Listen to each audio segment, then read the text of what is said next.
কুল্লু নাফসিন যায়িকাতুল মাউত সুম্মা ইলাইনা তুরজাউন। আমানতু বিল্লাহ, সাদাকাল্লাহুল মাওলানাল আযীম।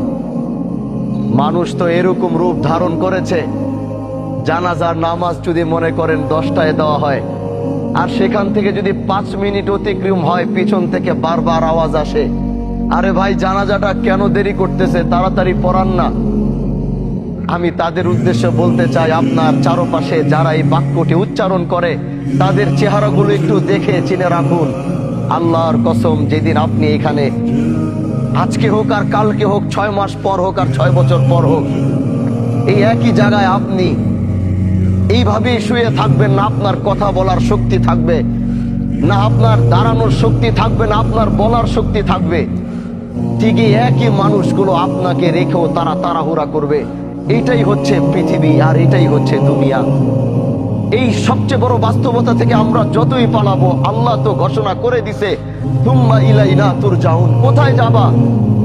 7 সাগর 13 নদীর নিচে, 7 সাগর 13 নদী পার করেও যদি তুমি লুকাবা, যেদিন আল্লাহর সাথে তোমার মুলাকাতের সময় আসবে, পৃথিবীর কোনো বাদশা নাই ওদিন তোমাকে আটকাইতে পারবে, পৃথিবীর কোনো ক্ষমতাশীল ব্যক্তি নাই ওদিন তোমাকে ধরে রাখতে পারবে।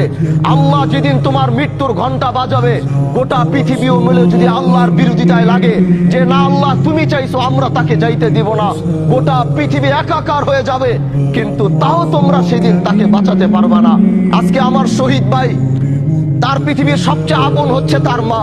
যখন তার মা মৃত্যুর শয্যায় লড়ছিল, উনি তো সন্তান হিসেবে হাজারো চেষ্টা করেছে মাকে বাঁচানোর জন্য।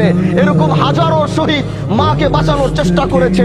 কেউ হাসপাতালের বেডে করেছে, কেউ নিজের কোলের মধ্যে করেছে, কেউ ঘরের মধ্যে করেছে, কিন্তু পৃথিবীর প্রতিটা সন্তান ব্যর্থ হয়েছে।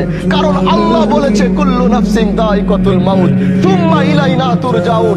তুমি যেখানে যাও, যেই প্রান্তে যাও, যেই দিক থেকে যাও, যেদিন তোমার মৃত্যুর ঘন্টা বাজবে, ওইদিন পৃথিবীতে তোমার থাকার আর কোনো অস্তিত্ব থাকবে না। এজন্য ভাই আমার, আসো এই জানাজায় 5টা মিনিট দেরি করো, তাকাও এই লাশের দিকে, তাকাও এই সাদা কাপড়ের দিকে, যাও ওই কবরের দিকে 5টা মিনিট গিয়ে তাকায়া থাকো। যেটা তোমারও ঘর হবে, যেটা তোমার বাবার ঘর হয়েছে, যেটা তোমার মার ঘর হয়েছে, যেটা তোমার বন্ধু বান্ধবের ঘর হয়েছে, যেটা তোমার নেতার ঘর হয়েছে, যাও একটাবার তাকিয়ে দেখো।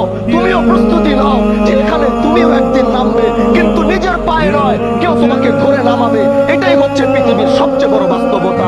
এজন্য ভাই, মৃত্যুর প্রস্তুতি নাও। দুনিয়ার এই রঙিন স্বপ্নকে বন্ধ করো। এই রঙিন স্বপ্ন তোমাকে বারবার ধোঁকা দিয়ে আল্লাহর সাথে তোমার সম্পর্কের জুদা ঘটাইতেছে। আল্লাহর সাথে তোমার সম্পর্কের পার্থক্য এত করতেছে, তোমার আর রবের মধ্যে কোনো সম্পর্ক পাওয়া যায়